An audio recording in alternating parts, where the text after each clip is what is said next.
Assalamualaikum warahmatullahi wabarakatuh. Halo guys, kembali lagi bersama saya Bu Herian. Dan kali ini kita membahas podcastnya Dr. Richard Lee ya. Beliau adalah seorang muslim, tapi cerdas guys ya. Cerdas. Bahkan kemarin tuh saya nonton podcast saya baru tonton tuh. Saya nggak tahu sebelumnya ada namanya Dr. Richard Lee gitu kan.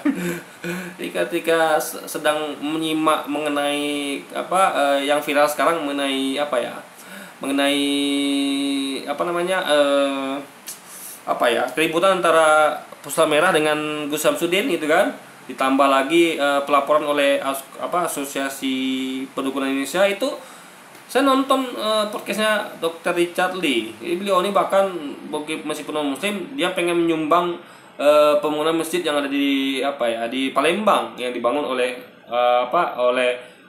yang dibantu oleh sebagai pencari donatur, yaitu Ustadz Dede Sulaiman. Dia pengen membantu menyumbang situ guys. Ini luar biasa ya, patut kita acungin jempol dan apresiasi gitu kan. Meskipun seorang muslim non muslim, tapi dia mau ikut sumbangsi dalam membangun akhlak, dan ya karena Islam mengajarkan akhlak ya. Jadi dia paham meskipun dia bukan muslim, tapi dengan membantu pembangunan masjid, minimal ya masjid itu akan menjadi sarana untuk edukasi, sarana untuk membina akhlak, sehingga nanti saudara-saudaranya yang muslim ini akan menjadi baik-baik semua gitu kan. Karena dididik secara agama gitu guys. Agama mengajarkan akhlak, mengajarkan kebaikan, sehingga insya Allah akan menjadi orang-orang baik gitu. Dia ngerti itu. Jadi dia secara nggak langsung ikut membantu, secara langsung bahkan kan, nggak langsung ya, secara nggak langsung membantu memperbaiki akhlak bangsa ini. Karena perbaiki akhlak bukan kita harus kembali pada agama guys. Agama itu mengajarkan akhlak dalamnya gitu kan. Nah, jadi agama akhlak nomor satu ada di agama, terutama agama Islam gitu. Nah, itu poinnya kembali kepada masjid ya, kembali kepada Allah, yaitu rumah Allah, yaitu masjid itu tadi ya kan. Itu dengan bimbingan guru-gurunya, dengan ustaz-ustaz dan ulama-ulamanya. Nah, jadi saya tertarik di podcast itu ya mengenai ilmu kebal gitu. Guys, ini kita pakai logika aja ya guys ya. Jadi ada yang katanya itu adalah mengaku Habib, ya kan? Di video lain dia mengaku Habib, dan dia merupakan cicit keturunan dari Mbah Priok gitu kan. Nah, kalau kita sama Habib ya, sama Mbah Priok atau karena kita hormat. Tapi ini guys agak aneh guys ya. Habib yang mana Habib tuh guys akhlaknya bagus guys. Nggak ada Habib tuh yang aneh-aneh kan, nggak ada guys. Jadi nggak mungkin Habib tuh melakukan hal yang dilarang oleh Allah, yang diberikan sebagai maksiat, yang dilarang, yang dilarangkan, yaitu dukun gitu kan. Nggak mungkin. Nah, dia ini adalah sebagai dukun. Ini Habib ini aneh sekali guys. Tadi bukan mencerminkan seorang Habib gitu kan, akhlaknya gitu kan. Nah, ini perlu di cross check apakah dia benar-benar Habib atau tidak. Kalau saya tidak percaya ya, saya meragukan itu, sangat meragukan sekali, karena Habib nggak seperti itu gitu harusnya kan. Nah, ini bicara mengenai ilmu kebal di situ ya. Dokter Richard itu menantang dia dengan dengan iPhone. Jadi kalau dia nggak tembus disuntik gitu kan. Jadi ada nama suntik itu ya, yang Dokter Richard kan seorang dokter, dia tahu nama-nama alat suntik. Jadi mungkin itu alat suntik yang paling tajam mungkin ya, yang paling keras dan tajam mungkin alat suntik itu. Jadi Dr. Richard Lee menawarkan untuk kalau dia tuh bisa ya menyuntik jarum itu ke tubuh ke satu bagian tubuh dari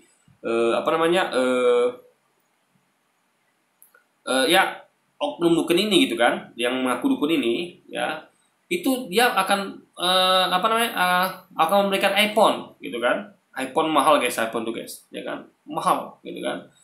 Siapa nggak ditiru gitu kan. Tapi dia nih banyak alasan itu guys, banyak alasan. Kita katakan tuh dalam artian ngeles gitu kan. Pertama dia katakan harus saya sendiri yang menyuntik gitu kan. Nah, kalau Anda lihat videonya, ada videonya TIJ dari Tengku itu saya lupa, dari Aceh itu kan. Memang betul kalau jarum itu ya, kalau TIJ juga bisa melakukan itu, TIJ gitu kan. Dengan orang lain juga tentu bisa. Kalau cuman perkara jarumnya punya sendiri, di rumah sendiri, bisa gitu dipraktikkan oleh TIJ di situ gitu kan. Di videonya itu yang dari Aceh itu guys. Keren, nyalinya gede gitu kan. Nah, Jadi tentu Dr. Richard nggak mau gitu kan. Masa apa dia nusuk apa dia sendiri gitu kan. Dia kan maunya Dr. Richard tuh biar percaya, harusnya Dr. Richard gitu kan. Lalu bahkan dia minta jarumnya dibawa dulu gitu kan. Saya nggak tahu dia pergi ke belakang kamera tuh mungkin analisa jarum ini kira-kira tajam nggak gitu kan atau gimana gitu kan. Nah, intinya adalah akhirnya kejadian, ya kan? Padahal yang temennya itu yang katanya itu apa sih nggak tahu ya teman sebelahnya itu pengacara atau apa gitu kan. Udah ngompor-ngomporin, udah semangat gitu kan. Mungkin dia tergiur sama handphonenya mungkin kalau nggak dapat temannya bisa pinjem gitu kan atau bisa minta lah gitu kan atau ya apapun itu kan. Ayo gitu kan. Nah, jadi yang tahu sebenarnya kan yang ngaku kebal ilmu kebal ini. Jadi dia terlihat itu guys ragu guys, terlihat was-was, terlihat kali tidak mampu gitu kan. Jadi dikatakannya kok bisa kita atur waktu kapan itu kan. Padahal itu momen pembuktian di situ gitu. Di podcastnya Dr. Richard Lee tonton oleh publik se-Anto Indonesia gitu kan. Kenapa masih nunggu nanti gitu kan? Nah, karena kalau nanti publik curiga karena bisa settingan. Karena kalau memang orang kebal itu guys seharusnya tidak perlu nunggu nanti, ya kan? Tidak perlu nunggu nanti, tidak perlu nunggu salah macam-macam. Gini guys ya, saya mau terangkan sedikit ya. Ini mengenai kita ngomong serius nih guys. Ngomongin tentang ilmu kebal. Ya.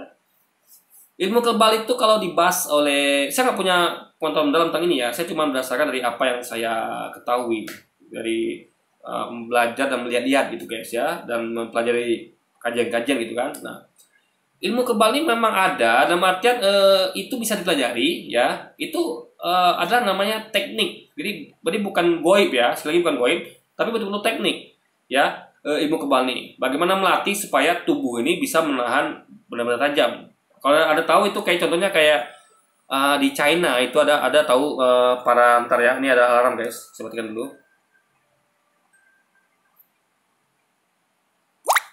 Oke guys ya, ini alarm nih, aduh.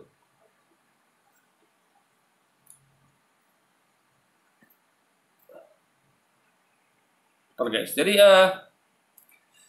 di China itu ada namanya Shaolin ya, perguruan Shaolin itu Anda melihat bagaimana mereka tuh bisa apa namanya tombak itu di apa kenakan ke leher ya. Kita nggak usah ngomong Indonesia deh, nanti ada rancu kan, ragu kan.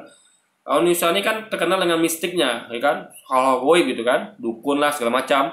Kita tengok China aja deh, China ya kita karena bisa keluar dari kepala Anda yang apa isinya mistis itu gitu kan, mempercayai sesuatu mistis gitu kan. Padahal yang goib itu yang tahu tuh hanya Allah saja gitu kan, manusia tidak punya kemampuan itu kecuali Allah berikan. Nah, jadi goib itu nggak bisa dipelajari guys, nggak ada orang yang bisa mempelajari hal goib ya kan, kecuali Allah kasih kemampuan itu. Dulu memang ada dulu malaikat atau siapa itu yang diutus Allah untuk mengajari manusia untuk ilmu sihir, tapi itu dulu zaman Nabi apa saya lupa tuh guys, Nabi apa Ibrahim tuh Nabi apa tuh guys, saya lupa guys. Kita bisa cek lagi sejarahnya gitu kan. Itu dulu. Tentu sekarang mungkin udah nggak ada lagi gitu guys ya. Nah, ilmu itu tuh kalau ada mungkin langka sekali karena memang kebanyakan memang penipuan gitu kan. Di dunia perdukungan kita ini penipuan gitu. Hal itu kayaknya sudah nggak ada lagi gitu. Ya kan? Karena itu adalah semacam apa ya? Ujian saja bagi manusia. Allah turunkan malaikat untuk ngajari manusia sihir gitu kan. Pada zaman itu dan diabadikan di Quran tentunya gitu kan. Dan beberapa hadis gitu. Nah, jadi guys, di China itu orang-orang Shaolin itu melatih kekebalan terhadap senjata, tombak ya disangkutkan ke lehernya atau ke mananya gitu kan. Dia bisa bahkan bengkoknya sampai patah itu tombak guys. Paling itu tajam loh, tanpa ada terluka sedikitpun terhadap ininya gitu kan, pada tenggorokannya atau apa dan juga banyak benda tajam lainnya. Mereka pukul-pukulan berdarah tajam tapi tidak berdarah guys, tidak terluka sedikit pun. Nah itu termasuk ilmu kebal dan itu bukan suatu hal goib. Jadi mereka melatih kulit mereka tuh supaya menjadi keras, menjadi kebal itu dengan tentu latihan bertahun-tahun ya, belasan tahun, puluhan tahun agar menjadi kebal senjata guys. Memang sudah terbiasa gitu kan, udah kulitnya tuh udah kayak badak gitu guys, dilatih terus. Nah jadi dan juga ada tekniknya gitu kan, jadi itu bukanlah suatu hal goib gitu ya kan. Nah jadi itu contohnya satu-satunya ada Shaolin itu, dan juga tentu yang ahli-ahli debus itu juga Seperti itu. Mereka tentu berlatih dan itu ada tekniknya guys. Jadi bukan suatu hal yang goy gitu kan. Nah, dan yang perlu diingat ya. Coba saya tanya, apa sih untungnya belajar ilmu itu? Coba saya tanya baik-baik. Ya. Gini guys ya. Eh, Kalau ada ilmu kebal itu ya, tapi yang tidak melanggar syariat, ya, yang tidak berhubungan dengan sihir, ya, karena sihir itu haram, ya, saya mau. Kenapa? Karena gini guys, dalam artian Anda tahu superhero, superhero itu kan diperlukan untuk memberantas kejahatan. Karena mungkin kepolisian nggak mampu, kita nggak bisa lagi pada polisi karena mungkin ya ada ketidakadilan, mungkin ya kurangnya apa? Ibaratnya kita kalau bisa kita di superhero kan keren itu guys. Nah punya ilmu kebal gitu kan. Nah kita manfaatkan. Meskipun sebenarnya Anda tahu ya para syuhada itu dulu ya ketika perang itu ya bahkan Nabi sendiri pun merasakan sakit ketika kena panah atau kena pedang ya itu Nabi merasakan sakit. Nabi saya merasakan sakit itu guys. Apalagi manusia biasa. Para sahabat itu merasakan sakit ya. Para syuhada merasakan sakit. Sakit itulah yang menolong mereka nanti di akhirat ya. Apa namanya menjadikan mereka tuh masuk surganya Allah ke taman-taman surga gitu ya kan yang ditemani oleh 70 bidadari itu karena sakit itu adalah Allah bayar tunai dengan kenikmatan-kenikmatan yang tiada duanya yang mereka tuh bahkan kalau dalam di Allah ceritakan tuh ya kalau mereka tuh hidup lagi ya apa yang mereka minta apa yang mereka minta seandainya Allah mau ngasih mereka minta karena nikmatnya taman surga itu belum masuk surga guys ya baru taman-taman surga baru karena kita baru semua nikmat surga itu ketika nanti selepas kiamat setelah yaumul akhir yaitu hari pembalasan baru kita masuk surga apa neraka. Jadi para saudara itu sementara masih di taman-taman surga tapi itu saja mereka sudah merasakan nikmat luar biasa karena mereka adalah para saudara yang masa wafat atau meninggal di medan perang gitu. Nah itu tentu kalau ngomong meninggal di medan perang tentu dengan luka-luka karena dulu perang itu nggak pakai pistol guys atau bom yang mungkin bom itu langsung meledak langsung biar gitu kan tapi dulu kan tidak pakai pedang pakai tombak yang berapa kali tebas baru mati gitu kan ya kalau kena leher langsung kayak kita mau sembeli ayam itu atau sapi. Nah, tentu orang perang itu kadang-kadang susah ngincar leher gitu kan. Banyak kan itu memang mengalami luka tusukan tombak atau sabetan pedang berapa kali. Mungkin belasan puluhan kali baru meninggal gitu guys. Apalagi kan pakai jubah gitu kan. Jadi tentu akan merasakan banyak sabetan dan juga banyak tusukan tombak gitu kan. Sabetan pedang, tusukan tombak. Jika itu akan merasakan sakit yang cukup banyak guys. Gitu kan. Dari segala sisi tubuh gitu kan. Merasakan sakit. Nah itu jadi mereka tuh kembalikan ke dunia untuk syahid lagi gitu guys. Gitu sebaliknya seterusnya agar nikmat ini tambah gitu guys. Karena nikmat tuh begitu besarnya gitu kan. Mereka nggak sebanding bagi mereka penderitaan mereka ketika menderita akibat merasakan sakit akibat tusukan tombak sabetan pedang tuh nggak bagi mereka itu tidak sebanding dengan kenikmatan yang mereka terima nanti di taman surganya Allah apalagi di surganya nanti gitu kan.